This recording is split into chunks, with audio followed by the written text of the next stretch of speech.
What's up, everybody? My name is Troy Taylor, TTU. I have had the honor to be on that note with my guy, Sean Stockman. Welcome, everyone, to another episode of On That Note. I am your host, Sean Stockman, and this is the podcast where we speak a language that we all understand, and that is music. Now, before I do the introduction, I always ask my guests to please correct me if there are any points that I have missed or got wrong, okay? So, are we good? All right, Yes. we good. All right, cool. Today's guest is a Grammy Award-winning producer who's written and or produced hit records for the artists the likes of Tyrese, the Isley Brothers, Aretha Franklin, Patti LaBelle, Whitney Houston, and this group from Philadelphia. His label Songbook Entertainment found success particularly with the young upstart he personally mentored and produced and helped make one of the most successful voices in music. His name is Mr. Trey Songz. Ladies and gentlemen, please give it up for a longtime friend and a longtime mentor too. Like he kind of brought us up, and he's going to get into all of that, like, because he saw us when we were little dirty kids from Philadelphia. Please give it up for Grammy Award-winning songwriter and producer and the mayor of R&B, ladies and gentlemen, Troy Christopher Taylor, aka Troy Taylor. Thank you. That was amazing. Yeah, I appreciate that. We give flowers here. Yes. We give flowers. How you been? I've been awesome, man. This is great. This is great. I've been watching you, so that's why I hit you up and said, bro, I have to. You know, Troy, Oh my gosh. It's funny because I was literally getting dressed to go somewhere, and I get a text. It's like, yo, I love the pod. I was like, thanks, man. Thank you very much. I appreciate it. It's like, I'd love to be on it. I said, by all means, sir.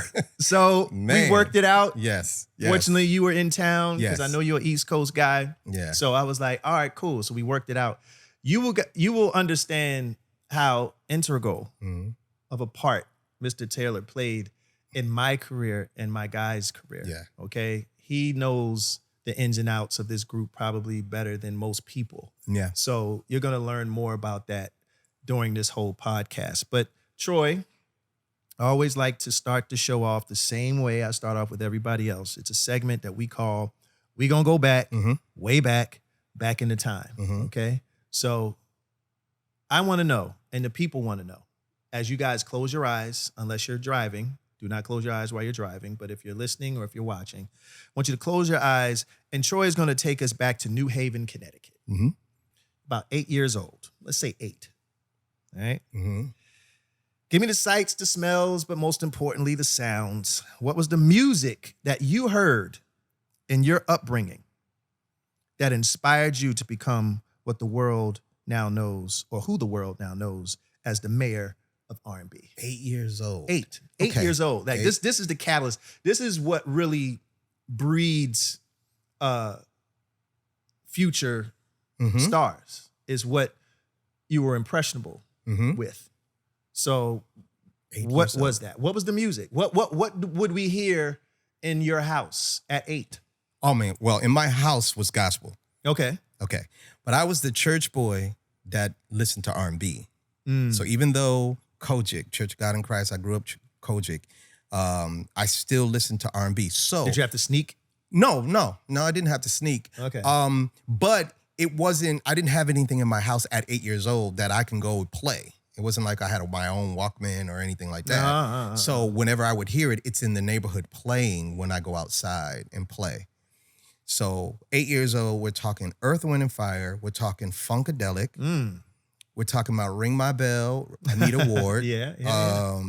Man, so when you say that, I'm instantly, and then on the gospel side, it's Walter Hawkins, Be Grateful, it's Shirley Caesar, and you know, it's funny because Shirley Caesar has an album that sounds exactly like it's R&B, and most people don't even know about this album. Interesting. It's called First Lady, I think it's called that, but on that album, there's a sound on that album that you didn't know, it was Shirley Caesar, and then you didn't know it was gospel. Interesting. So that always got my ear because, again, it sounded like R&B. Yeah. So we got Andre Crouch. Andre Crouch was known as... Yeah, he rode that. Yeah, he rode that. He got that ridiculed back then. But again, I noticed that it was R&B flavored. So I always gravitated towards that because I didn't do choirs. So it was Walter Hawkins, Andre Crouch, the Clark sisters. Oh, come on. You know what I mean? So that's all that going on at 8 years old. My ear was being, then there's Isley Brothers on the R&B side. I kind of teeter-tottered a lot. Yeah. But those were the things that made me, as I listened, as I remember, and then you said something very, very crazy because The Carpenters is like everything to me. Karen, her voice, and the harmonies. The harmonies. Everything. So all those things going on at 8 years old, I remember. Yeah, it's funny because you mentioned Shirley Caesar doing a record that sounded R&B and just like you talk about Andre Crouch rolled, they walked that fence, and so did Commission and the Winans. Yes, and the Winans and BB and CC and these were artists that I also grew up listening to as well because it had those R&B sensibilities. It just happened to be gospel. Yep. So the line between R&B and gospel is very thin. Very thin. Of course. It's extremely thin. Like, one step over and you're either one or the other. One chord, actually. One chord, right, exactly. One chord away from R&B. Right. So that makes a lot of sense. And because of that, were your parents in the church? Were your father a preacher? Or? So my father died before I was born. As a matter of fact, my mom found out she was pregnant 2 weeks after my father died. Oh my So God. my father doesn't even know I'm here. Wow. My mom and my grandmother is my raising, between my mom and my grandmother. So they were always in church. So I was always in church. My mom wasn't always in church, but I don't know that part of my mom. By the time I was born, my mom was in the church. Well, actually, no, because my mom had James Brown records, a lot of 45s, Barry White. So no, she wasn't. That was when I was younger. But around 8 years old, speaking of that time, my mom was in the church. I was in the church. Yeah. So only because of my mother having the music that she had when I was 3, 4, 5, the R&B started. Because I remember Isley Brothers. I remember all those things in the neighborhood, and my mom, all her 45s. Sure. So by the time she got in the church, then it became that part, but I didn't lose the R&B side. Were there any singers in your family? My mom sang. My grandfather was known as, my mom's dad was a known choir director in New Haven. And see, I don't know that side of my grandfather. Because by the time my grandfather came, by the time I'm really like knowing him, he wasn't with my grandmother. So I'm hearing the legacy of the things that my grandfather did in the gospel scene in my hometown, Robert Taylor. So I don't know him, but know him for that. But as I was growing up, my grandfather played the piano, and he would always be like, so you play music, huh? You don't look. Your grandfather, see that what y'all doing? That ain't nothing. But your grandfather knows the good music. Right. I remember him because the way he talked fast. When he answered the phone, he go, yellow. Yellow. So those are the things. But yeah, he was music. And then my father played upright bass. He played piano. So these are the things that I found out from from my aunt, my Uncle Richie, my Uncle Raymond. They all told me about my father. Is that what made you play piano? Because you're a bad piano player. Like, I am not actually. I'm not. Stop playing. I'm not, because I'm not the kind of pianist that would accompany you as you're singing. All right, I'm gonna cut that off. I'm a good composer. Knock it off. I'm serious. Well, we've got one right here for you. So We'll try I can't after. do that. I get some people that just show off. I'm not that guy. People don't believe me. I've watched this man create tracks. Yes, you've watched me create tracks. Yes. In front of me. But I'm not an accompanist. Killing it though. But not though. Killing it. Would that be like equivalent to like a freestyler? Yes. Like, so you're not a good My freestyler. ear is, when I was 12, after church, I walked over to the piano, and I'm like, this is easy. What's so hard about this? And I sat down, and oh no, it wasn't easy. It wasn't easy at all. I thought that you could just hit stuff and just put your fingers down and it sound good. Happens, right? It didn't happen. No, From that point it's not how on, it I happens. became obsessed with understanding how this works. So my mom got me a keyboard, and that's where it began. Like, I'm gonna figure this out. And I would just play what I heard. Well, Troy, you're a damn good fake. Well, I appreciate that. Let me tell you. I know some people that are old. And mind you, I believe you. I Yeah. mean, because there are some cold piano players and keyboardists that we all know. Yes. But Troy, again, I've seen this man make tracks in front of me.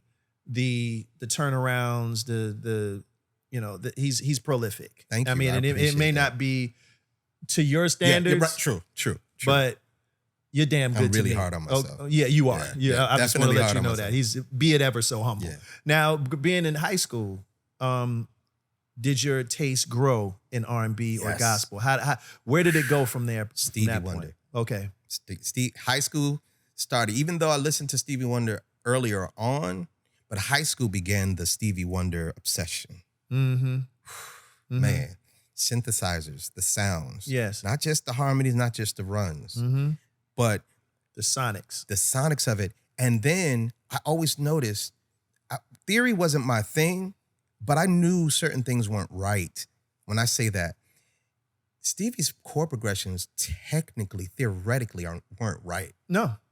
But he made lyric and melody make it sound like it was right. And Right. that's what was genius. Mm-hmm. Technically, that don't go, but he sang something on top of it to make it go. So it goes. Start with that's so it goes. You Yes. can't say nothing because he sang this melody that connected the two chords that don't technically, theoretically go. Right. That's when I began to understand, like, it don't matter with theory. Yeah. If it feels right and you can sing a note that makes the two chords connect, it works. Theories, to me, Theory. is the ABCs Yes. of music. That's it. It helps you understand that there are letters Mm-hmm. that you can put together phonetically to make words. Yes. Now, whatever you do with those words Right. or how you create new words is Yep. with this format, with this And template. that's when I began to really experiment and not try to be so theoretic, just Mhm. more feeling, oh, this sounds good. I'm going to sing this on top of it.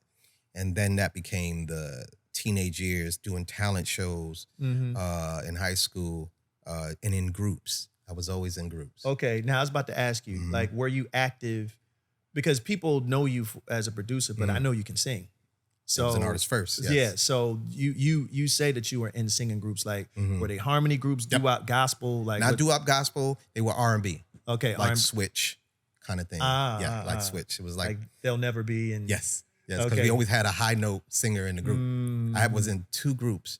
The first group, we always had a high note singer that sang the Bobby, the Yeah, barge yeah, yeah, parts. yeah. And You then gotta have later this- on the L. Right. So we always had that.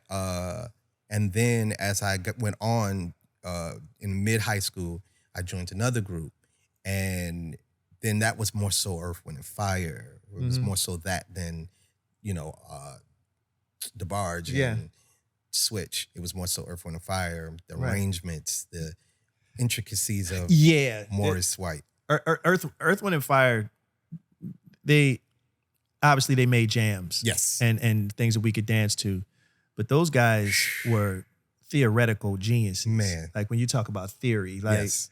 they put together chord progressions of music that is probably studied in universities to this day Yep. because of just how they put it all together. And again, these are just brothers in the studio jamming. Yep. They weren't thinking theory; they was just thinking feel, as you pointed out. Which most of the time, those geniuses create curriculum for schools to study. For sure.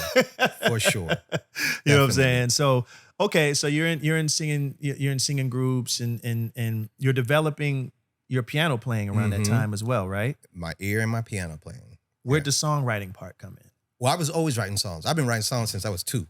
Like Okay. walking around the house, singing songs, just making them up. What was the first song you wrote? The first song I wrote is called Ani Baby. I don't know what it means. And that's 2 years old? That's 2 years old. Ani Baby. Ani Baby. My mom knows the song very well. Do you know it? I know Do it you very remember well. any of it? It goes. Never done this before, so bear with me. Ladies and gentlemen, the debut single, Let me tap Troy into my Taylor. young voice. Ani So, Baby. okay.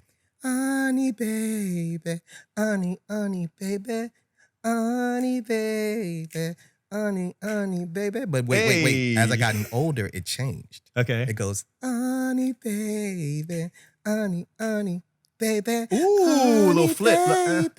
Oh. Okay, see? So as I Honey got Baby. older, yeah.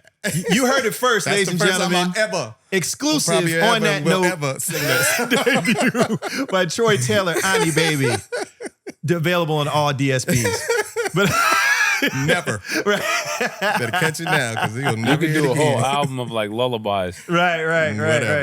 No, that's Big great. business though. Big business. Right. Yeah. So you were writing since too. And did you write any songs for any of those groups? Like is there any music that is in the wild that might feature a Troy Taylor pen? No. Okay. In high school.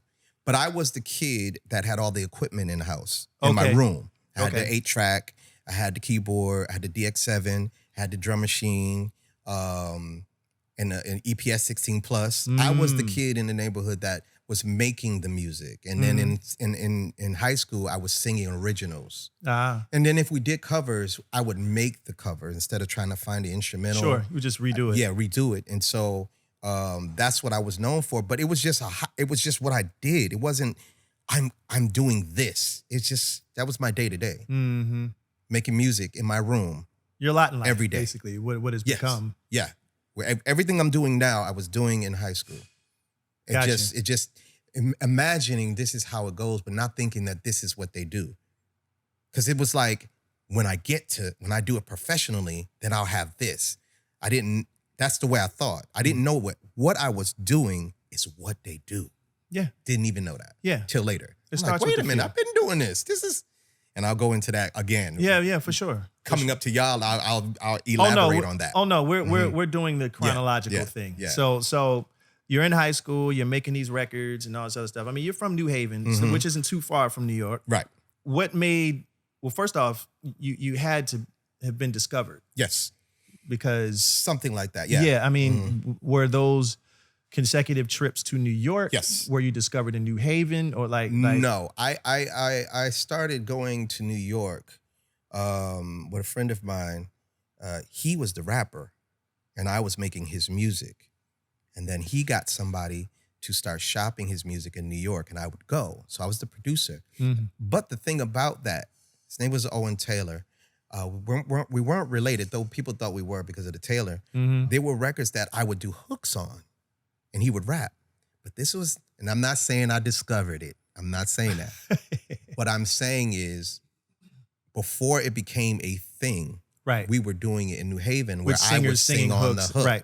and make the music, and everybody would go, well, who's doing the hook? And I would be me. And so they would be like, well, y'all are the group? No, he's the rapper. I just sang on this.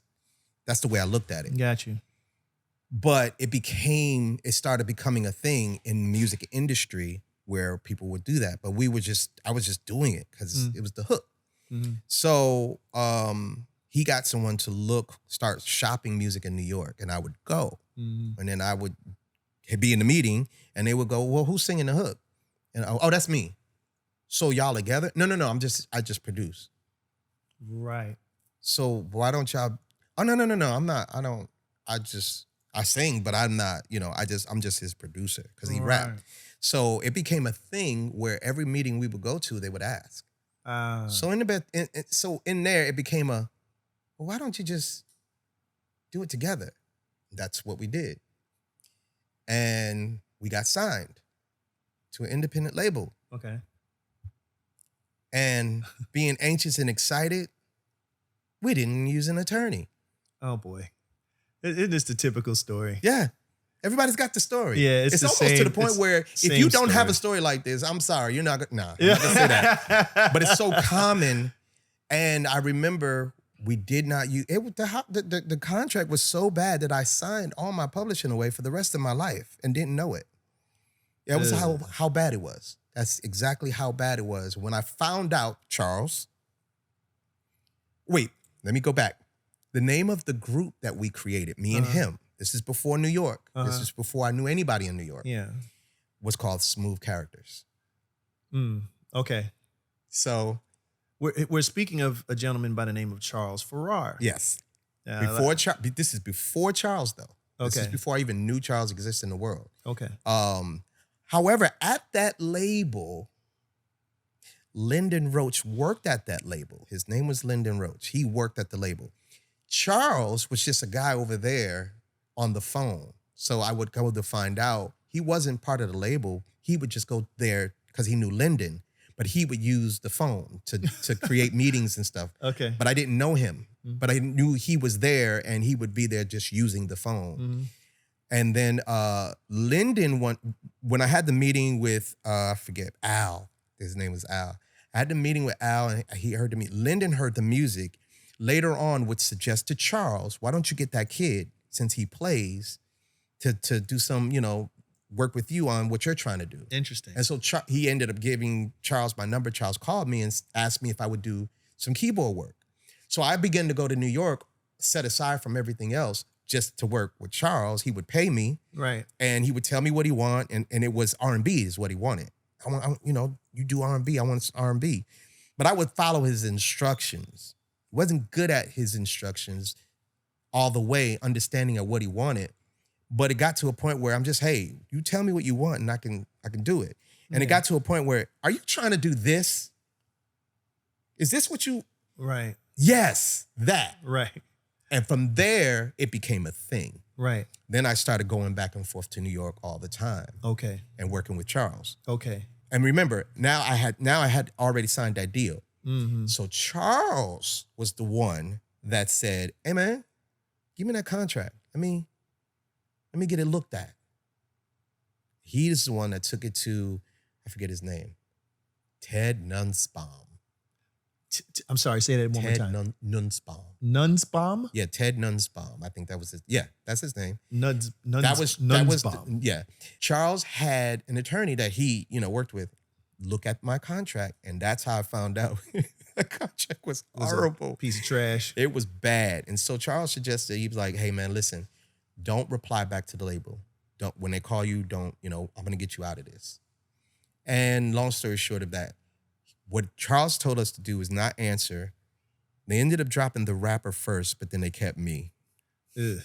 And so it was a little hard for me to get out of the contract. That's rough. Needless to say, they did release a single on me and the rapper, but it was my record featuring him, kind of. Right. Yeah, because, yeah. Label stuff. Yeah, label stuff. That they do. And that, I'm not going to say the name of that song, so you won't go and find it. Though I know people who know the record. But people are going to go find it anyway. I know people who know the record. So, yeah. But then after a while, me and Charles just got closer and closer. And then I decided to move to New York. Yeah. Because I'm turning 21. I was 20. I was turning 21. And it's like, I'm ready to do this now. I'm ready to go. Is this when the characters were born? Yes, because then me and the rapper, we weren't no longer in the group. Mm-hmm. And then when me and Charles decided to actually produce together, Charles asked me, what name do you want to use? So I dropped the Smooth and kept characters. Right. And it was based off of the Camel. Remember the Camel, the cigarettes? Yes. The character. Yeah. I always thought that was so cool. Yeah. So I said the Camel was one of the coolest dudes. Yeah. He's so cool. The cigarette business. Cigarette just hanging out his mouth. Though I didn't smoke, I just thought it was cool. Yeah. So I said the characters, and that's how it became that. That's how me and my guys met you. Oh, wait. We gotta take a time on this. No. I just want to as context. Yes. Like because then I met Timmy Regisford. And I met Timmy Regisford because Timmy Regisford mixed that single. Well, let me go back. Okay. I worked in record stores when I was a kid. Okay. Because mom said you got to get a job. We're putting all the pieces of the puzzle together. This will all make sense, guys. Yeah. Like we're just I'm gonna because I'm with you. Okay. So I worked in record stores, always read labels, always knew names. Who did what? Who played what? Who was behind the background vocals? Who did the track? Who did the percussions? I always knew all those things. Whoever was involved in the record, I always read the credits because credits is a lost art anyway. Reading the credits is a lost art. Liner notes with and my gosh, you would just sit there and you would just read everything as you're listening to the 100%. music. So Timmy Regisford's name was a name that always stuck out to me. He worked at Motown. He was a Motown executive and he did remixes. So by the time the Guy era was coming up, Timmy was a part of that because he was remixing, he was mixing the stuff, and I just remembered his name. Well, when the independent label asked me, who do I want to get to mix the single, I just threw Timmy's name out there. Yeah. Not knowing if they knew him or not. Yeah. That was the name that I was like, Timmy Regisford. And they was like, get Timmy on the phone, see if he You were like, hey, whoa, bingo. So, long story short of that, I planned, even though this would be my first time being in the studio with the board and everything, I planned on playing three songs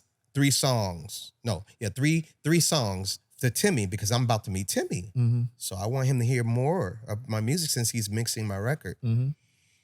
And then I said, okay, I had a backpack full of cassettes, full of music. And I'm like, you know what? I'm going to play 3 songs, but I'm not going to play the songs. I'm going to play the tracks. Hoping that he asks me for the song, why don't you put songs to it? And then I will say, I do. And then he would ask, and then I would say, I don't have it with me, but I can come back. And then... You already had... Yeah, that's pretty genius. That's pretty slick. So I like that. I sat in the back while he mixed. Clever. Him and Alan Gregory. I sat in the back and watched them mix. When he took a break, he went into the lounge to have lunch. When he did that, I asked him, first of all, I said, thank you. Thank you for mixing the record. And then I asked him if he could listen to some more of my music. Because he actually liked the song. Uh-huh. He said yes. He put the cassette in and he started playing the tracks. He got in the middle of the second one and he said, Where's the songs? Where's the lyrics? I said, oh, I have lyrics to it. He's like, well, I want to hear the song. Right. Timmy was always a song person. Yeah. I said, well, I don't have them with me, but I can come back and, I want to hear the songs. So it was like that was on the Monday. So he scheduled a meeting for me to come back Wednesday. Yeah. But this time at the office. Yeah. So it worked. Yeah. I didn't know it was going to work. So That's I'm not going to clever. even act like I was clever like that. Yeah, I just that's pretty thought smart. and it worked. This guy's so efficient. Yeah, no, He wrote the song and I came back. by request. I came back to his office and I played a bunch of stuff and bunch of music and songs that I just had. Now I was always into harmonies was my thing. Yeah. I always loved harmonies. So when people would hear my songs, they would think that it's a group, but it wasn't. It was just me doing harmonies because that was my thing. Mm-hmm. So Timmy was like, "Yo, he grew fond of me to the point where he ended up buying me out of that contract, Crazy, and signing me to Motown. Look at God. So when I got out of that contract, what did I get back? You got all your stuff back. You got My everything. publishing back. You got everything back. So shout out to Timmy Regisford. That's dope. He believed in me and he signed me to Motown, and now I'm Troy Taylor, the artist on Motown. Right. So that brings me, I'm starting to work on my album. Okay. One day, Timmy had Gerald Busby in town. Gerald Busby, ladies and gentlemen, was the president of Motown Records at the time. God rest his soul. Yes. Gerald Busby. He was the president. And so he was in town. Timmy had me come to the office and Gerald sat on the couch, kicked his shoes off, got a pad, sat on the couch, and Timmy would play. He would put a cassette in and just play songs. And Gerald would write down the songs that caught his ear. Mm-hmm. But he made a list. He put two groups, one side, and he did a line down here. And then he sat on the couch and then he had a pen. And Timmy would play the songs and he would go to this. That sounds like, and he'd put songs over here. Mm-hmm. So Timmy played one song and I'm sitting there like, kind of like cringing, like sweating because that was a song I wanted for my album. But Not anymore, buddy. I didn't want to say anything. So after he played the song and Gerald wrote it down, I said to Timmy, I was like, that's I want to put that on my album. He's like, oh, okay. So now I need to mention this part. Timmy was making Gerald a cassette as Gerald would say, he likes the song at the same time. So that song was already... Yeah, it's gone. It was on the cassette. But Timmy rewound that and played another one over it. Oh, I see. To erase it because... Well, you guys are clever. He was respecting the fact that I said it was for my album. That's pretty smart. Yeah. So now, oh gosh, I'm talking to you. This is great. Couldn't have planned this out more perfectly. Yeah. Because now I'm finding out Mike Bivins had this group of kids that were signed, I think, about a year at that point. You all were signed for about a year. Yeah, that's true. And that's very true. Then it was Big Bub, Wes, Love, and Chief.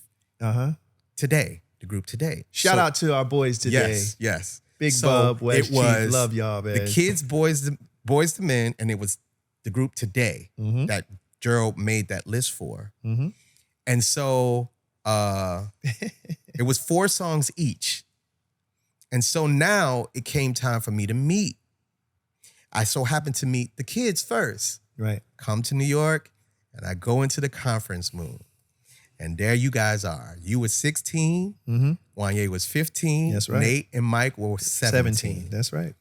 And I, introduced myself, and I'm thinking like, what songs do y'all like? Like y'all was shouting out names. Yeah. You can't be liked by everybody. Yeah. Just to cover up. Yeah. And then Wanye. Yeah. And Wanye was stuck. He was trying to remember a song, and he couldn't remember the name of it. And I was like, why? What's the name of it? He was like, I don't know, because we only heard a little bit of it. I'm like, what do you mean a little bit of it? It was like the end of it. I was like, what was some of the words?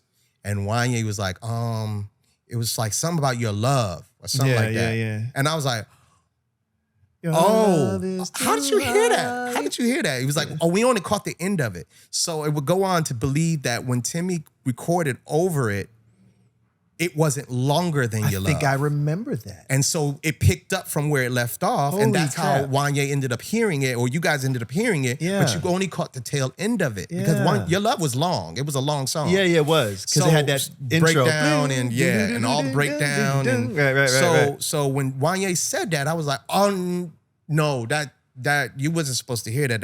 That's from my album. And then it got eerily quiet for a second. I'd never forget this. Because then I was like, well, we'll sing. You guys sing. Right. Sing something. And so, y'all, man, when y'all niggas started singing, I remember Nate started, oh, I'm singing Mary. Oh, yeah. Oh, that's right. That's right. That was our one. Take 6 was everything to me. Yeah. And you guys started singing it, and I stopped y'all. I remember this. Whoa. And y'all looked at me because y'all were young. Yeah. So and y'all was thinking that you did something wrong. And I was like, I don't need to hear nothing else. And I pointed to Wanye. I was like, you can have the song. Right. And y'all are still looking at me like, and good old Nate. Right. Good old Nate. Can we finish? If you know Nate, then you know that's his. Yeah, that's his look on MO. Nate's face. Like, can we finish? Right. I'm like, no, shoot. Y'all finished singing the song, and I was like, nah, that's it. Yeah. I couldn't believe it. Like, y'all knocked that crazy, killed it. And didn't know how dear to me Take 6 was. Yeah. So that's what killed it. I was like, well, Take 6 was life back then. Yes. Especially for those who listen to Harmony and were Harmony buffs and were black. Yeah. You listen to certain groups, and Take 6 was one of those groups. And let me say this real quick. Shout out to Vita Sparks. Yep. Who actually put us together. Vita Sparks was chief A&R at Motown at the time, and she was in charge of putting our album together through Gerald and through Bivins, because Vita also was responsible for putting together the Heartbreak album at MCA. So Vita had already had like huge like records to her credit, from Any Heartbreak to the Johnny Gill album that Yep. LA and Babyface and Jam and Lewis produced. Like Vita Sparks is the unsung hero Yes. behind Yes. most of what you heard between 88 and like the Yes. early to mid 90s. Like, Yes. so I love you, Vita. We know Yes. that, and we love you. So It's been a long time. I ain't seen you, Vita, in a long time. So these 4 kids from Philly impressed you. Mm-hmm. Was it soon after that we got into the studio, right? Yeah, it was soon. It was like, yo, we really want, the guys, really want to get started. And I don't even know, had y'all been in the studio by that time? We were we worked with people in Philly. Right, in Philly. So the studio wasn't unfamiliar. Right, but what they told me was that you guys hadn't really worked with a producer yet. You hadn't worked with... Not with a major label with or a major like label. No. Mm-mm. So I was like, okay, and I was only 22. I was only 22. So when I got in with you guys, they scheduled that weekend. When I got in with you guys, I thought that when you're signed to a label, you're professional and you know what to do already. Mm-hmm. So when we got into the studio, I forget what song. I think it was "You Can't Be Liked." I think we started with "You That's Can't the first Be Liked." record. Can't be liked by everybody. Well, you wasn't singing it the way that demo goes all the way, and I remember like, no, sing it again. Like, well, no, do it again. And that's why I was like confused. I was like, well, you guys are signed to a major label. You signed to Motown. I'm not supposed to tell y'all how to sing. That's not, you're signed to a label. Right. But when it wasn't going right and I had to do it again, again. And you remember Wanye's voice, he kept getting hoarse every 5 minutes. And I'm like, that's when Troy Taylor, the vocal producer, started. But I didn't know that was what it was called. Yeah. I just knew I needed to get the song the way it goes. Yeah. And so that's what started it. It Can't Be Liked. We did Just a Cover Up. Just to cover up. These are 2 songs that no one's ever heard. Yeah, they ended up on the compilation or something. It was some weird anniversary album release or whatever. But just so you guys know, Cooley High Harmony, a lot of people tend to emphasize on, I guess you could say, the hits, the Motown Phillies, the It's Hard to Say Goodbye to Yesterday, or whatever. Yeah. But the last 2 songs on that album. Well, I'm gonna get to that. Okay. Don't spoil it. All right, cool. All right, I just want to let you know. And we got to, by this point, this kid, him, little skinny, dark skin, quirky, his voice, it literally moved me. And I just kept my eye on him the whole time. So when we got to this song called Little Things Mean a Lot, I wasn't trying to play favoritism. I wasn't. But his voice moved me in a way where it's like, I want you to sing this whole song. Yeah. And I'm like, I didn't know if I was, causing any problems or anything, but I needed him to sing this song. And it was, oh my gosh, it was just it was a very memorable experience for me being young, listening to this kid sing a song that I wrote and produced, and he did it so greatly. He did it perfectly, like the demo, like I sang the demos. Yeah. But he did it so perfectly, and his voice was so smooth and liquid. It was like liquid and flowy. And I'm like, he don't know. He don't know how he sounds. There's no way in the world he knows how he sounds. Did you even know how you sounded? Nah, I was just singing, man. Nah. See what I mean? Yeah, it was really like I was bugging because, to be very honest, like when he said sing the whole record, I was like, all right, I'll do it. And I remember being not nervous at all, but just more so, I want to do it right. Yes. Like I'm anxious to to do my thing. Yes. So it was more so, and you paid attention so well. You sat there and you paid attention so well. You were so locked in, and I was just like, this is oh my gosh. Yeah. But I didn't know. No, I'm not going to say this part. I'm not going to say this part yet. I'm going to say this part. Save that. But there was somebody that was sitting next to me. You don't remember this. No, I don't. There was a guy sitting next to me at that session. You know who that person was? Who? Carl Thomas. Was it Carl Thomas? Yes. Carl was 19. He was sitting next to me because he was in town. Are you I'm serious? dead serious. Carl was sitting. He was there for the whole session. Shout out to Carl Thomas. He was a young Carl Thomas, but y'all didn't know he was sitting right next to me. Wow. So you wouldn't remember because he didn't talk, but he was just sitting, right there. But he was in that session. That's crazy. Yep. He was right. He came with me because Carl was from Chicago and I lived in Brooklyn. So I met Carl through church. And so Carl came to visit around the time I was with you guys. So he came with me and Charles to the studio. He sat right next to me when you did Little Things and Your Love. That's crazy. Yep. And he was just silent over there. So this is what I want. This is why I wanted to. This is why this is special because I knew he wouldn't remember. No, I don't remember that. A at young all. Carl Thomas was sitting right next to me while I was working with you guys. That's sick. Yep. So after you did, he killed this song. Like he aced the song. Like it didn't take a lot of time. He did everything he was supposed to.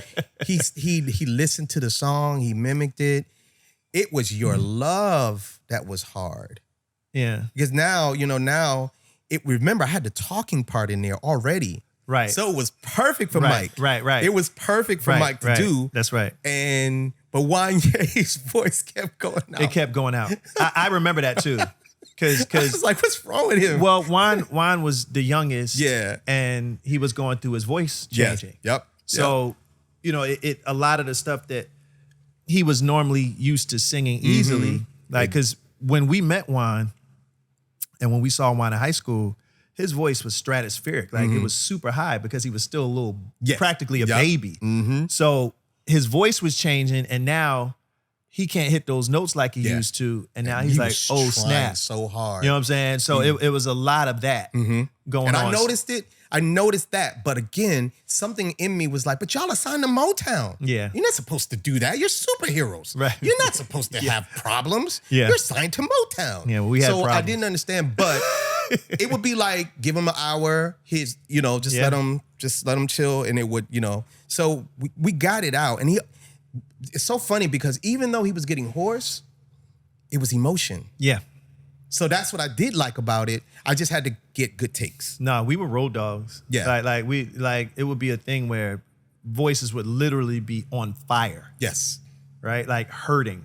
But we'd push through. Because you guys were stewards to the game, definitely, for sure. Yeah. We didn't play. And you can attest to that. Like it was one of those things where when we're in the studio, we made sure that every minute counted because we knew that these moments are what matters. So if we give it our 100% here, then we're good. Yep. And then everybody else will be at least satisfied. Yes. With what it is that we're doing because we just wanted to impress everybody so much. So I did 4 songs. We did 4 songs. Mm-hmm. Gerald, Vita, they sent a flower basket, champagne, balloons. They were so excited of how it came out. You were our first really major producer that we worked with. And so they asked if we could keep going because you guys had your own songs already. Yeah. So they was like, these are songs that they did. Can you produce these songs? So I told Gerald, yes. Right? Timmy called right after that conversation. Right after we got off the phone, Timmy called and said, Gerald is going to call you and ask you to work with them more on their album, but don't do it.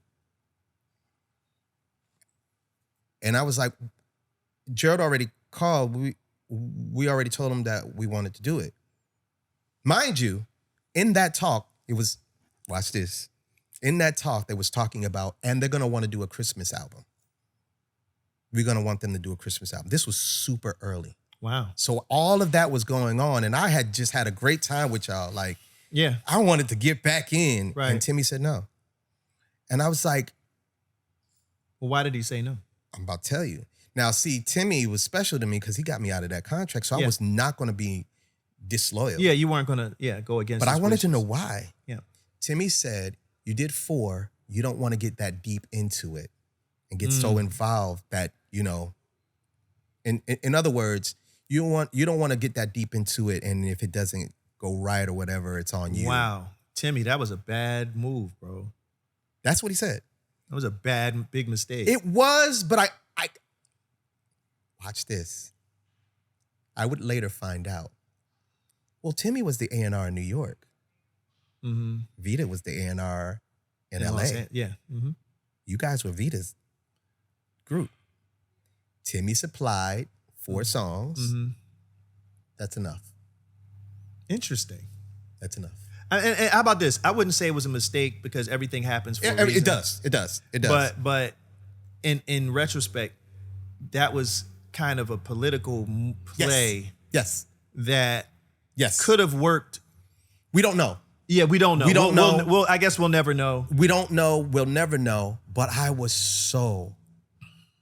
Now, mind you, I'm making my album too at the same time. Yeah. Mm-hmm. I was so disappointed because you guys sat for a while. We did. You sat for a while. We did. And in the course of that, if I can remember correctly, I'm not sure, about 6 months, because I kept in touch with you guys without keeping in touch with you guys of what was going on. And you sat because everyone was disappointed that we did not continue. And you sat for a while. And in the course of that time, you met Dallas. Yeah, Dallas Austin, ladies and gentlemen. That's how Dallas came about. Who produced. And what's funny about Dallas at the time is Dallas didn't do ballads. Mm-hmm. That's true. That is true. He had to learn how to do ballads. Which was honestly to our advantage because we were kids that listened to hip hop. Mm-hmm. So even though we wrote ballads, Dallas had a street feel. Yes. And a hip hop feel. So if you really listen to Please Don't Go and it had 808s. And, it was gutter. It was gritty. Yeah, it was very gritty. So he brought the grit to a smoothly written record. Yep. And that's the funny part about that because going back to what you said, again, Gerald being the president, when we first met Gerald, and I don't know if you know this, we met him in a 4-season suite in Philly. Because Biv was telling him all about us. He was like, all right, well, let me hear these guys. So we did the same thing. We sang Mary and we sang, some stuff. And Gerald was like, I'm going to sign you. Like he said that. Like because we were like, well, what do you think? And Gerald was like, no, I'm going to sign you. Yeah. But he confessed. He was like, I don't know what I'm going to do with you. So I'm gonna sign you and we're gonna put you in the studio with some people and we'll figure this out. So to your point, when we did those records, we were in the figuring it out stage. And like they still Gerald, didn't understand. When Timmy was playing my stuff, he looked at Timmy and he was like, this would be good for the boys. That's what he kept saying. This would be good. That's all you. I know. Yeah, that's me singing. Yes, I saw. Yeah, the harmonies is why Gerald was like, this would be good for them. Yeah. And that is where it sparked it. And I mean, I was so excited, man. I was so excited. Like, But then I was disappointed that I couldn't continue. And then the Christmas project. What about that project? Like they mentioned it. Yeah. They mentioned it. It wasn't a thing yet. They mentioned it, but they didn't even understand what to do with the regular secular record. Yes. First. And again, we were a conundrum to the label at the time because they had the Boys. Yep. They had Today. They had this other group called Yours Truly. Yeah. They had like a lot of groups. So here comes these 4 guys from Philadelphia singing doo-wop harmony. Something that they weren't used to. So it was confusing, not to mention we were kind of geeky. So we didn't have like these the street, there was no street persona or anything like that. So you got a bunch of black folks in the blackest label ever created with these black doo-wop geeky kids and they were trying to figure it out. They were like, well, who the hell are they? Yeah, I know Biv's excited about him, but Biv could have been wrong on this one.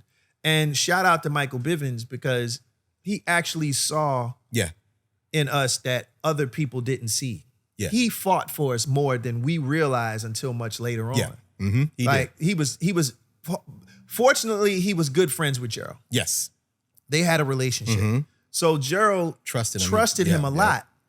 And down to the point where Gerald was like, all right, man, I'm gonna let you just do this. Yeah. So he made the connection, him and Vita, with Dallas and Rick Shepard and those guys and put us all together to make what is now known as Cooley High Harmony, which amassed most of Dallas's music because they felt, I guess, that, okay, they got something. Yes. But what about these Troy Taylor songs over here? Because we were like, yo, we like these. And they were like, well, it's 14 records. We can only have 10. Yes. It was around that time. Yep. Where it was like, we can only have 10 songs on the album. So you got to choose. Yeah. So that's why, if you didn't know, why. I did not know. I'm finding this out. Yeah. Finally. Yeah, this is why Your Love And Little Things was picked, because we felt like out of the four, Yes. those are the ones that were the most complete from every aspect. Yep. So again, when you get through the Cooley High Harmony record and you hear those two records that's on the tail end, this man is the one that wrote and produced those records. Yep. He's the guy. Now, when we did those, was that your first major placement? That was the first time, my first major Troy Taylor as a writer-producer. Because at that time, Babyface was my idol of artist, but still write and produce for other people. Yes. So I was a Babyface fan. Like, I want to be an artist, and I still want to work with other people. Yes, sir. So he was my motto at that point. So when the songs came out today, can I say that? Yeah. Today is the day we're doing this taping. April 30th is the day 34 years ago that Cooley High Harmony came out. That's right. You're absolutely right. Yes. It literally just like clicked. Yeah. 1991. So check this out. Sheesh. I lived in New York. Well, let me bring it all the way around. I lived in New York. I lived downtown Brooklyn. We were on CDs by this point. Cassettes was gone. Right. We were on CDs. I ran to the record store to get the CD. And when I got the CD, I opened it up right then and there, and I looked at the credits, and I saw my name. Yeah. And I screamed. I screamed in the record store, and they was like, and I just went to everybody. Look, that's me. See that right there? Little Things, Troy Taylor, that's me. And I was so excited. That feeling, I had already, by this point, finished my album. I had a single. It was already mixed. Right. It was mixed by DJ Clark Kent. Rest in peace, Rest DJ in peace, Clark Kent. He remixed it. I did the photo shoot and everything. And I told Charles, I don't want to be an artist. Interesting. I don't. Charles looked at me like, what? I don't want to be an artist no more. The album my stuff never came out. Right. It got to that point. Yeah. It was remixed and everything. My Favorite Love was going to be my single. And we went to Timmy, and I told Gerald, I don't want to be an artist. Interesting. Because the feeling I got from going to the record store and seeing my name on those records was so great that that's all I needed. Yeah. And I felt like I don't want to be a front guy, and then I come out and what if it doesn't work and da-da-da-da-da. But sure. I could produce right. forever and behind ever and scenes. ever. Yeah. And because I never came out, and I think New York was about to shut down the office. They were about to shut Motown office and just be open in LA. That it made it kind of easy. Yeah. It made it easier because I would have had to get somebody in LA to pick me up and take on my project. Right. So the transition was perfect, but it wasn't like, we done did all of this, It was just kind of like, okay, you sure? Yeah. I was so sure. And from that moment on, I stayed a producer. I became a writer-producer. It was kismet. And because my next question was, because of that, you become, I guess you could say, an industry rite of passage to like younger artists, like becoming, I think you're one of the last remaining institutions of actual artist development. Yes. Like, people don't do that anymore. Who dares to do it? Yeah, who actually dares to do it. Now, how have you managed to tutor these younger acts in the business that's been completely changed from how we know it? Like, because these kids are different. So like, how do you tutor these kids who see the music business and the entering of it a completely different way, and how they enter is different. Yes. Well, I was the kid that had all the people in the house playing music, making music, remember, in my neighborhood. So I always kept people around me, kept young people around me. As I gotten older, when I moved to New York, Carl was in the house. I always had talent around me, young talent around me. So that was my thing. Yeah. And as I was learning, I would teach Carl and other people, you know, that was in the house what I'm doing. And they would watch me record. They would watch me write and do arrangements and everything. So it became a regular thing for me to just like, yo, you don't know how to record yourself? Nah, bro, you gotta know how to record yourself. You got it, you know. And though we didn't have where you could record at home and then that's it. You had to redo it in the studio. Yes. Of course. You gotta do all this dope stuff at home. And then, dang, we gotta re-sing this again. That is crazy. Like you would cut like some fly music, like, but then well, it wasn't. It wasn't record. Yes, and then you go back worthy. and do it in the studio, right? And it doesn't have the same thing. Yeah, but that's what I did. I would always teach the young people. I always kept young people around me for what was coming up next. Yeah, what was next, and they would teach me stuff, and I would watch them, and I would just stay a student. I never stopped. Even to this day, I never stopped being a student to it. I was going to ask you because I mean, first off, 2 questions: have they been receptive to your tutelage? And then 2, what have you learned from them? Answer to the first question, yes. They were receptive because it wasn't like they was getting taught in a chastising way. Mm-hmm. It was more so they were getting taught because they were watching me. So they was mesmerized by watching me create the harmonies, watching me do all the stuff. So they were learning not because I was saying, and come here, now sit there and watch and learn. They were learning because they were watching me. So I was an example. Right. But I made it so dope and so fun the way they watched me put everything together from the making the track, writing the song, singing the song, particular on the harmonies, particular on the ad-libs. They just stayed. Carl was right there the whole time. Now, Carl didn't learn how to record himself. He was lazy. Okay. But Carl's dilemma was he was a church boy and Carl wanted to do R&B.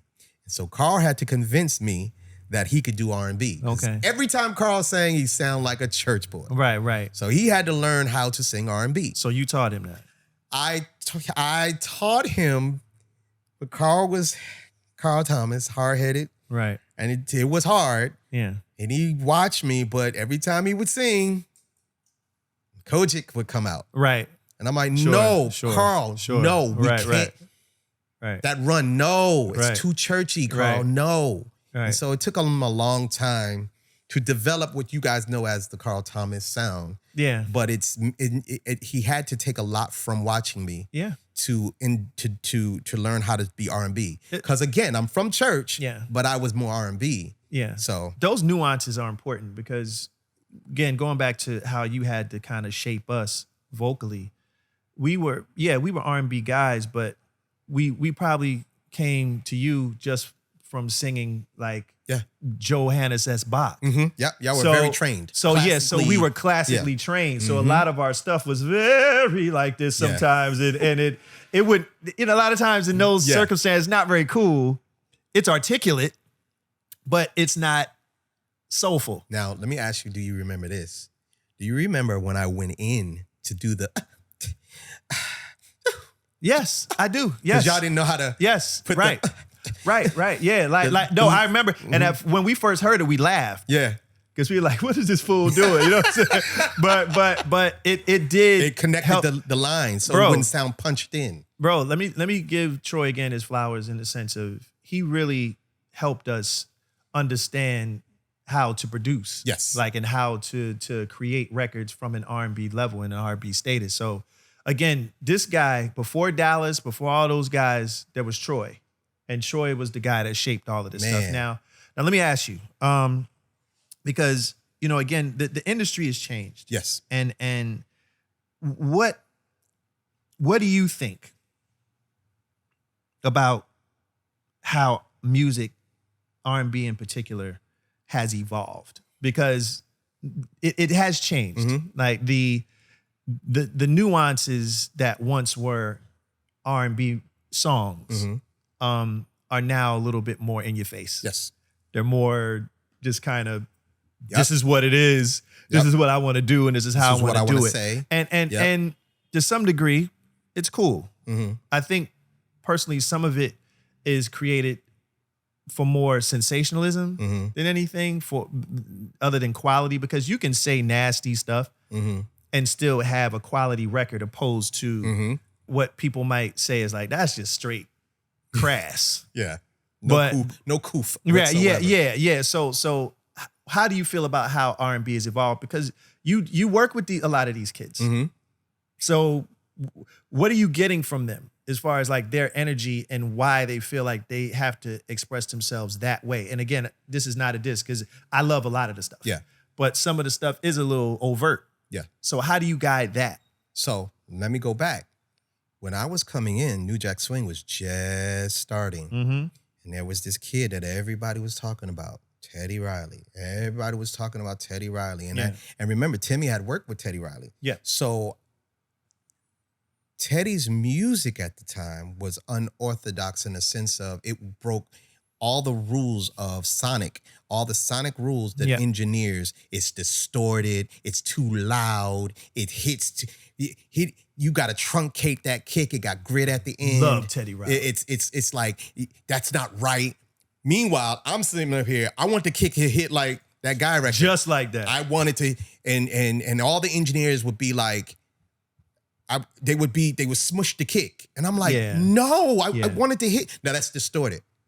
And then around that time, all the R&B artists at that time was like, this ain't right. This ain't music. It's too loud. It's too loud and it's not right. and it was like, I remember how they looked at us and how they treated us to say that I this got you. ain't I know music. what you're going. I know what you're going. This I know ain't what you're music. going. I know where you're This going. ain't right. You know, now they're not using bass players. They're not using guitar players. Yeah. It's all drum machine. It's the MPC 3000. Yeah. It's, what all the stuff that Teddy used. Yeah. It's that now. Yeah. And it's the SB 1200 from Yeah. hip hop. Because Yeah.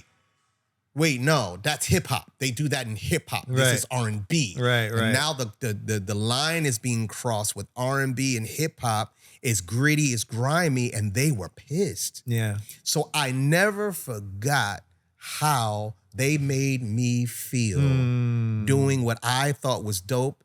Teddy Riley was king. He was a genius, and I want to do that. Right. And I wanted to sound like that, and I want to find out the engineer Right.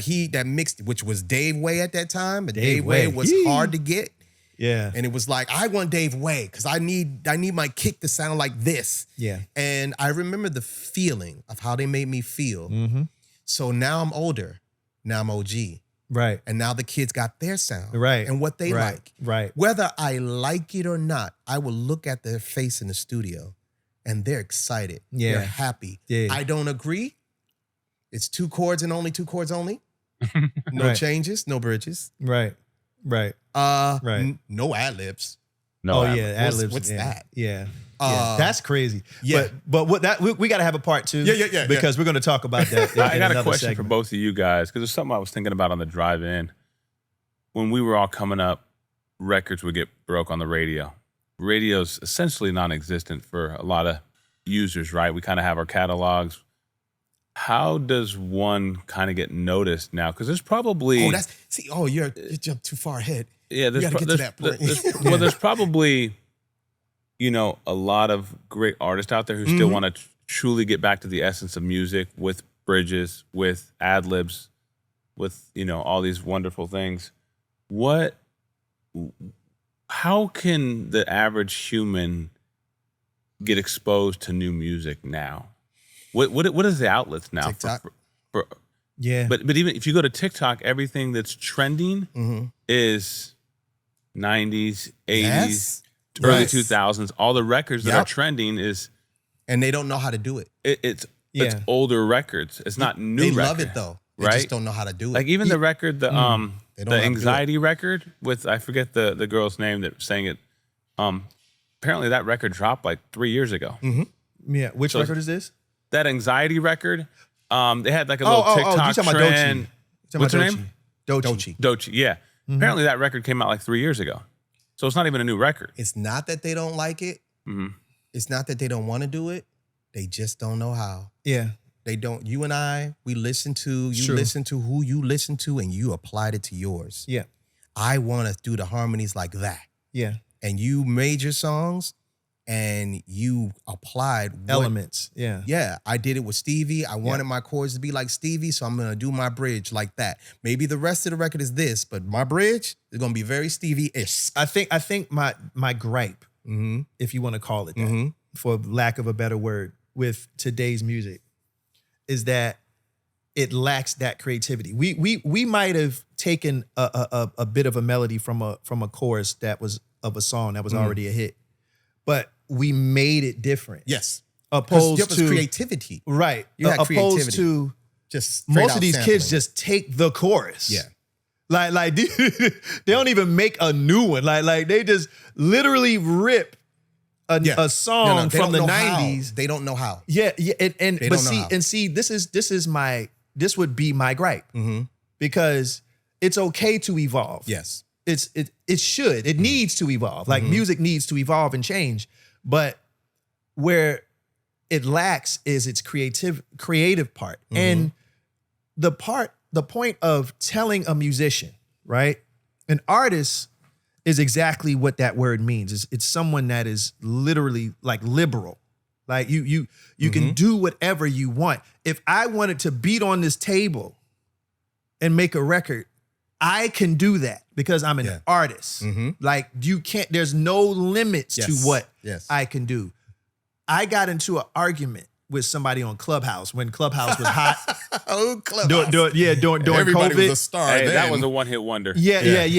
And there was a guy, a notable guy, who said, "Yeah, man, Bridges is out of it's whack. We don't do those no more." And I said, "What?" And there were like other kids on listening to us because it was like a panel. I was like, "You just told a kid that he can't do something. Yeah. Like, are you crazy?" Yeah. Like he didn't even think about the extent of what he was saying. yeah, Bridges are never out of style. They're the best part of the song. Like ever.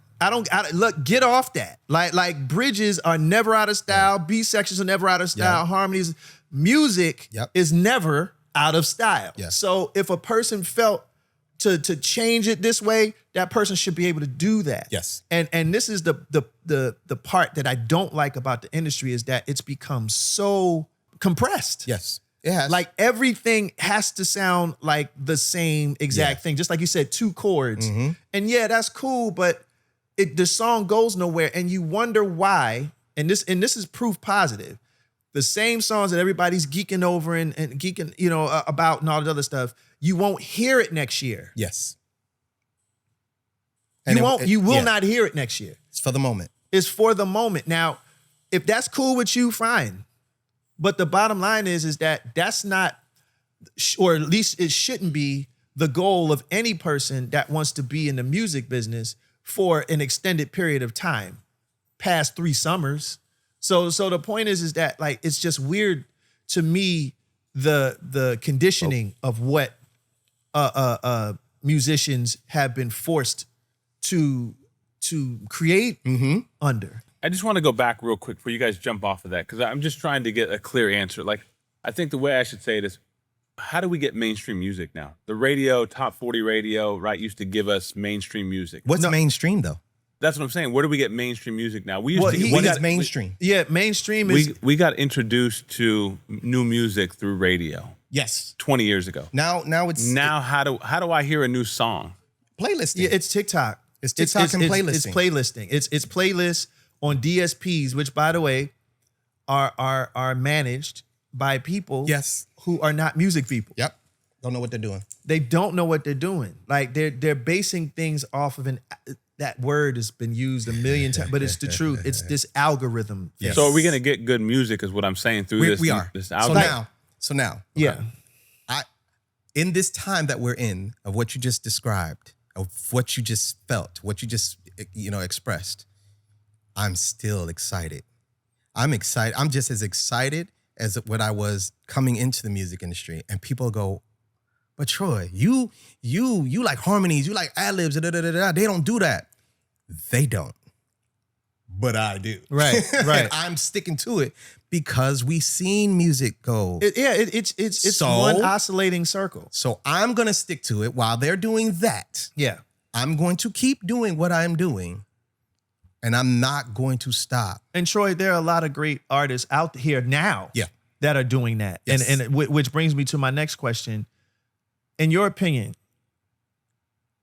who are artists right now in 2025 that we should be listening to? As a producer, do you have any favorites? Do you have any guys that you think are like, yo, this is that next level that we're talking about? This is that, artist that's going to take the industry and make it go to another stage?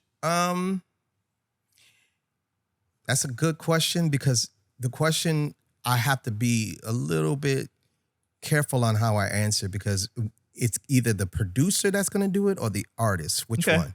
So I'd have to say, before I say the artist, I would say the producers. Okay. D-Mile, Oh, D-Mile's been doing this forever. but D-Mile's he's like- still doing bridges. Yeah, He's D-Mile's still doing doing- arrangements, and he's D-Mile young. is one of my I've known him since he favorite was like Oh, I 16, love D-Mile. and he was a My genius guy. then, Yeah. and he's a genius now. He's more geniuser. But yeah, he's more geniuser. Yeah. But he's not stopped doing arrangements, He's sick. live instrumentation, bridges, changes, and he's young. Kids, if you don't know who D-Mile is, just listen to Silk Sonic. Yes. Listen And to Lucky Day. and Victoria Monet. Yes. Just listen to them. He is. That's D-Mile. He is relentless on making sure that it just stays the same. Yeah. So I'd say, as a producer, Leon Thomas is an. Leon's he is sick. a. He's so He's a sick. music scholar as well. He's Even though he's crazy. young, he plays multi instruments, but he's still in arrangements. Yeah. Leon Thomas is crazy. I'm gonna say Ty Dolla. Ty Dolla is, his, Ty Dolla his is dad also musically yes, crazy. he's musically inclined. Serious bass player too. Yes. And so these people that I'm naming are writers and song and producers, but I have to say them because they're still doing it. They just got to be an artist that it comes out on and cuts through, Yeah. kind of. That's how we're gonna get it. It just has to blow up, if you will. That's it. Yes, and I that's it. believe it will. So if you guys keep supporting that, it will. But it's good music out there. Yes. Okay. Top 5. Mm-hmm. I got 2 top 5s Yes. for you. Okay. Top 5 songwriters. Go. Top 5 songwriters. Yep. And whatever, or it doesn't have to be Yeah, no. 1 to 5, but just your Top 5 songwriters. Mm-hmm. Face. Mhm. Tom Bell. Yes. Yes. Rod He just got a Temperton. Hall of Fame induction, Yes, right? he did. Yes, this year, Congratulations. posthumous. Yeah. Tom Bell. inducted. Please look these people up. Please. Yeah. Face, Babyface, as in Kenny Edmonds. Yeah. Tom Bell. Rod Temperton. Come on. Diane Warren. Ugh. Yeah. Yeah. And I'm going to have to go Burt Bacharach. Eee. That's the generation. And then my special 6th one would be Stevie. Okay. Yeah. That's good. I that's solid. Yeah. They can't nobody argue with that. Yeah. Top 5 producers. Go. Jammin' Lewis, That's my number 1. Teddy Riley, That's my number 2. Babyface, and That's my LA number and 3. Face. That's crazy. That's along with Simmons, Daryl Simmons, along Yes. with him. I got to put him in there. Quincy Jones is my top. Now we didn't do an order, but yeah. That's the OG. when you say producer, the face is his picture. Yeah. He's the ultimate producer. So Yeah, Quincy he's- Jones, how many did I say? Jammin' Lewis, That's 4. 4. That's 4. I'm gonna have to say David Foster. Ain't nobody mad at that. I'm gonna have- Who we gonna be mad at David Foster? But listen, I'm giving you a variety of. Yeah. So That's a that nice didn't mix. include in gospel side. Yeah, That just yeah. Oh, yeah, that's include different. Secular music. Yes. that's a different mix. yes. I love that mix. Mhm. Okay. What's your favorite restaurant? I don't have one because the one I used to love was the Shark Bar back in New York. It's The closed. Shark Bar. You remember that? Yeah. Soul That was the food. place to be, baby. Yeah. Like, the and then, Shark. so they don't have it. So any place who has good soul food. I'm in Atlanta. There's a few places, but Milk and Honey. I know people be like, "Ew, Troy," but I don't have one. I really don't have one. All right, let's just say you're in the Dirty Vegan. Mm-hmm. All right, let's just say that. Uh-huh. You're about to sit down and have a nice vegan meal. in walks in younger Troy Taylor. Mm-hmm. He's been looking for you. Yeah. Been trying to figure some things out in life. Okay? Mm-hmm. Sits down next to you. Mm-hmm. He needs some advice Mm-hmm. because life is a little different right now, and he doesn't understand what his future might bring. Mm-hmm. So, what do older Troy Taylor tell Troy Christopher Taylor? First thing I will say to him is this. Hey, man, be patient. Because young Troy Taylor did not have patience. When I signed that record deal as a young, I was rushing. So the first thing I will say, be patient. Understand that no's and rejections are not all bad. Some of them are doing you a favor. Some of them will really help you from making the mistakes that you will find out later. So just because they said no, just because they rejected you and turned you down, do not stay on the negative side, because you're going to find out that a lot of those no's and yes or rejections were in your favor for later. You didn't want to be a part of it. You thought you did. So when they didn't call you like you thought you wanted to be a part of, it was a reason. You would go on to find out why. Next thing, trust God. Trust him with everything in you, because he is not going to allow certain things to happen to teach you. You want to be great, you're going to go through a lot of disappointments to learn how to be great. You want to be exceptional, well, you might have to get a lot of defeats and failures in order to become the great person that you say you want to be. Now, if you want to be this, it ain't going to be the good stuff that teaches you how to be this. It's going to be the bad stuff that's going to teach you how to be this, because you're going to need to know how to be patient, trust God to get through all of this, to get to the great. So that's what I would tell them, because those things right there, those are the things that I had to learn. And I trust God enough to not crash out.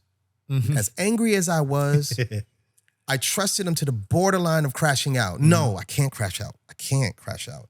As horrible as this music industry is, and I say that respectfully, it's terrible, guys. It's bad. Are you still listening to me? Okay, since you're still here,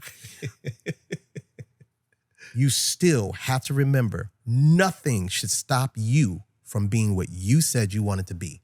Nothing should stop you from doing what you say you wanted to do. If it's easy for you to be stopped, then I have to question whether you wanted to do it or not.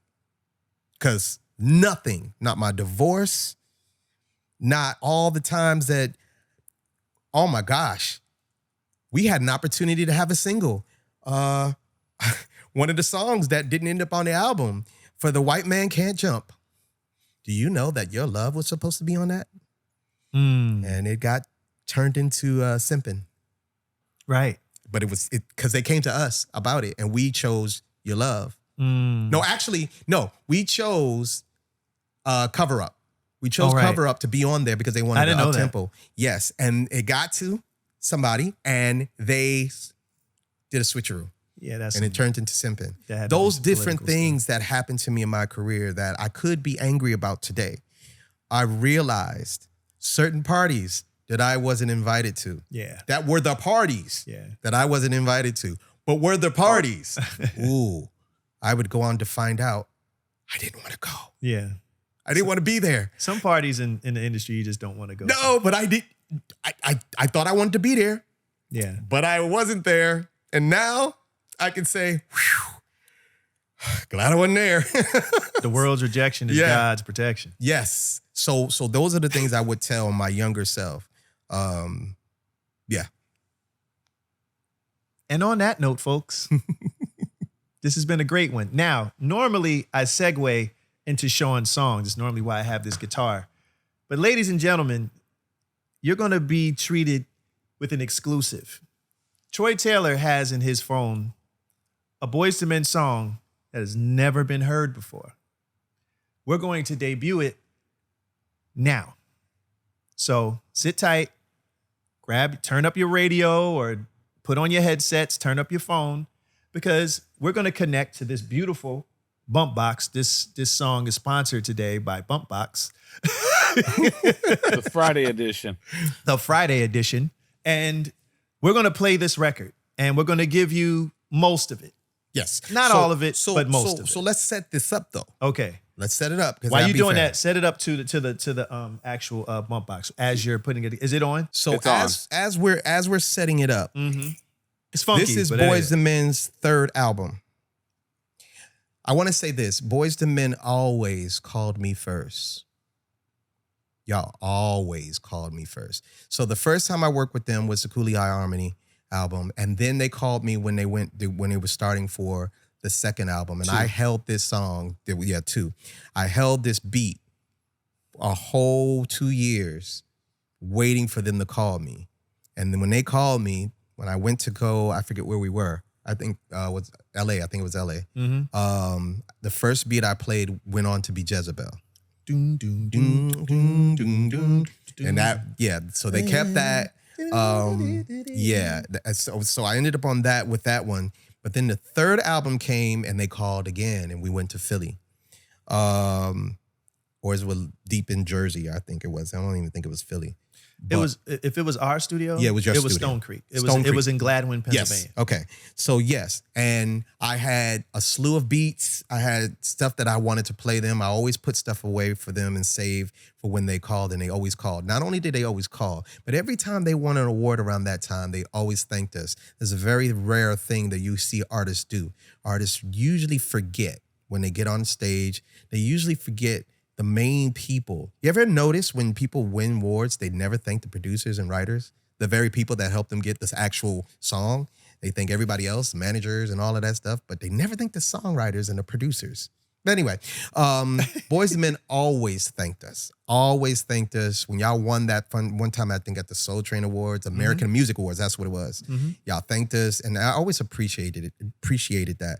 But this song that didn't end up coming out. While we were working on this song, there was a young kid sitting next to me that I brought along. And that young kid would go on to be John Tay Austin. That's crazy too. Shout out to John Tay. John Tay Austin, my little brother. He was right there. He was so gassed. He was so gassed to be there to watch it all go down. But he would go on to later become a multi-Grammy, multi-number-1 songwriter. He's no big deal. He just wrote stuff for Mariah Carey and Usher and all Sweet kinds Lady of people. with Me. Yeah, he's all right. Oh, I'm sorry. Segue. I have to mention this because Johnny Gill mentioned this. I'm sorry. I got to do this. Yeah, go ahead. Yes. Johnny Gill talked about, when he was here, he talked about the Stevie Wonder song. Oh, yeah. Yes. Oh, yeah, that's right. Yes. That you did. That I did. Yeah. I want to tell this story because it's very important. Okay, so I work, Johnny said, I want Stevie to do these backgrounds. I did the backgrounds, but he wanted Stevie to do it. Who? Stevie. Stevie who? Stevie Wonder. Who did Troy grow up on listening to? Stevie Wonder. You're going to get Stevie Wonder to do my backgrounds on this song, Simply Say I Love You? Oh my gosh, you think he's going to come? Yeah, it took him about 2.5 hours, but he came. Yeah, Stevie's nocturnal. He doesn't. Oh my gosh. I'm sitting up here nervous as I don't know what. I'm jittery, waiting for him to come. Don't know if he's going to come, but he finally comes. He gets into the booth to do these background vocals, and I'm producing him. I'm producing him on the background vocals that I did that he's re-singing, right? Not that day. Whew. So check this out. Stevie does one thing, and then he does the stacks, and then he does the harmonies. But on this one particular part, it's a run that he has to do, but he also has to harmonize to it. So he does this elaborate run. And I'm like, light work. you're gonna have to harmonize to this, right? Light work. And he laughs at me. So Light work. yeah. So he stacks it, and then he goes to do another note, but then he goes flat. Dun, dun, dun. He goes flat on one note. Now, for the most part, he was flawless, right? But this one part, he slipped up a little bit. And so he goes, "What's next?" I go, I need you to redo it again. He said, "Why?" I say, you went flat. Everybody in the room looked at me like I was a Martian. How dare you tell Stevie what? And I'm looking at everybody like, he was flat. What do you want me to do? And Stevie's laughing at me because he's like, I don't think so. Oh no, you were flat. See, it's one thing about me. I'm good, but don't. My ears, no. I know what I heard. Stevie Wonder, Whitney Houston, Patti LaBelle, I don't care. If it's flat, it's flat. I'm sorry. So he said, play it. I played it with a smile on my face. Of course, he didn't see me. But or he might have. Yeah. Yeah. That part. Yeah, he might It's so funny. But I played it back and he laughed. He laughed. He's like, okay. I'll do it again. But my face, I turned around and Charles and all them, and I was like, don't you ever do that again. Because Johnny, all of them was nervous. And I'm like, bro, he went flat. I don't know. He went flat. So I needed to tell that because when I watched you and Johnny talking, and it's so funny when he was talking about it, I was like, oh, I got to tell that story. Yeah. Because Stevie went flat and I told him he went flat and everybody looked at me like I was crazy. And he's the only person that told Stevie Wonder that he went flat. I don't know. Maybe I'm not. I don't know. But all I know is he was flat. Yeah. Yeah, that was it. So I needed to tell that story. Okay, so now we do this song, this song called Step in My World. And I have this track saved. Again, I knew I was going to play it for you all. I knew it. And when y'all heard it, and y'all started going to the brain started moving and everybody started getting to their pins and laying melodies and all of that. And it turned out to the way it did. Me and Jonte looked at each other like, this is crazy. This is it. This is crazy. I got one. I got one. Yeah. And I think we did like 5 songs. We did 5 songs. We did a few. And sidebar, I just want to tell the kids this. We did 5 songs. So Charles went and got us a publishing deal off of the 5 songs that we did on Boyz II Men. We got a publishing deal off of the fact that we have 5 songs on Boyz II Men's album. So we got a good publishing deal, a lot of money. And didn't end up with not one song on the album. But hey, you got it. No. You got the money though. No, we did. But then it came to, hey, we might have to revisit.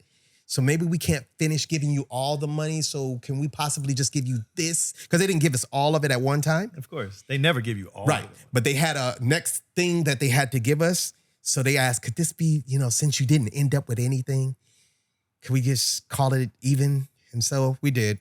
But I said that to say this song that we're about to play did not end up going on the album. And it's a rough mix, but I was super heartbroken. Yeah, it's a great record. Play it. So let me see.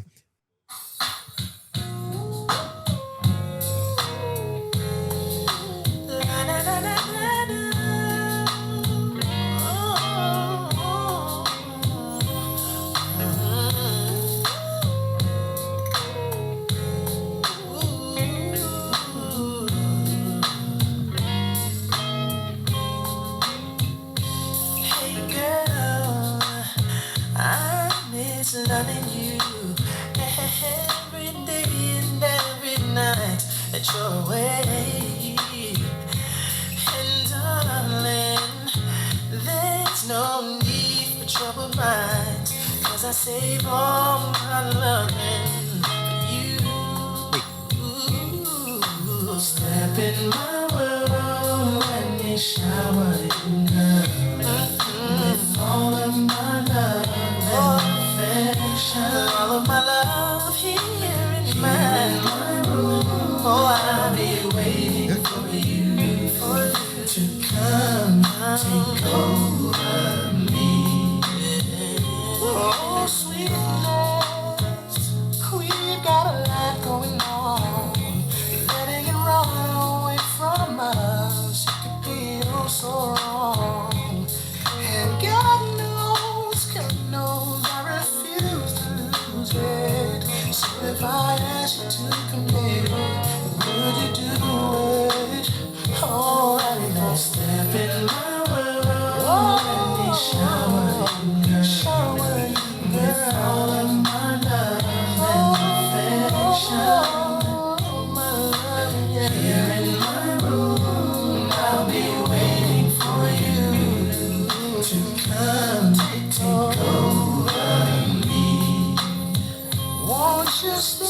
in my world. Let me shower in the shower. You get all of my love and affection. Here in my room, and I'll be waiting for you. You know I won't come to come. Take care of me.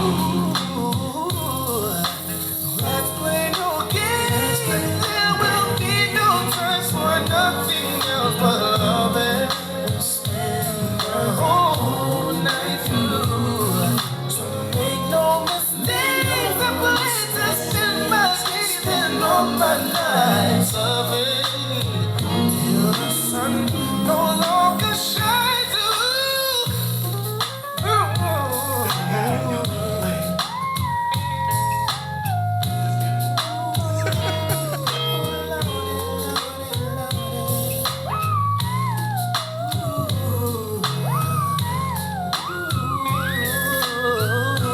A solo. You ain't heard that in a long time.